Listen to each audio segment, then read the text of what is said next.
मुख्यमंत्री देवेंद्र फडणवीस यांनी शिर्डीतल्या सभेत बोलताना काटा मारणारे साखर कारखाने मी शोधून काढले आहेत असा थेट इशारा दिलाय। मात्र फडणवीसांच्या या भूमिकेवर माजी खासदार राजू शेट्टी यांनी आता निशाणा साधलाय। पाहूया।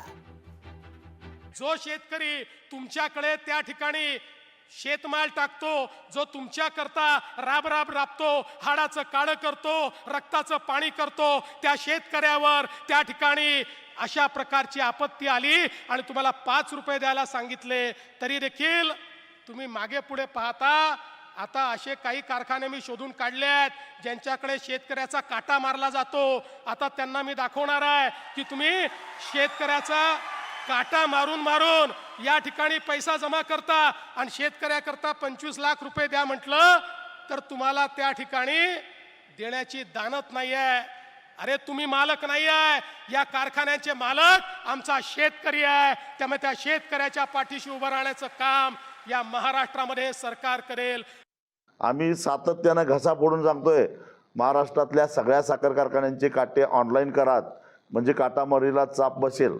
आज AI टेक्नॉलॉजीचं सगळं उदो करतात। AI टेक्नॉलॉजीच्या माध्यमातून काटामारीवर आणि रिकव्हरी चोरीवर सहजगत्या नियंत्रण आणता येतं। AI साठी सरकारनं 500 कोटी रुपयाची तरतूद केली आहे। मग काटामारी आणि रिकव्हरी चोरीचा सुद्धा त्याच्यामध्ये समावेश का केला नाही? यांच्या कारखान्याला ऊस कमी पडतो म्हणून फक्त उत्पादन वाढीसाठी त्यांना AI पाहिजे, काटामारी आणि रिकव्हरी चोरीवर ह्यांना AI का नको? दरम्यान ओला दुष्काळ जाहीर करण्यासंदर्भात देखील राजू शेट्टी आग्रही असल्याची बातमी आहे। पाहूया। ओला दुष्काळ जाहीर करता येत नाही, मॅन्युअलमध्ये बसत नाही असं मुख्यमंत्री म्हणतात। हे राजकारण नाही का? तुम्ही सगळे काटा मारता आणि काटा मारून सुद्धा सरकारला 15 रुपये देत नाही, 2.5 लाख काहीतरी 25 लाख मागितले, ते 25 लाख देत नाही।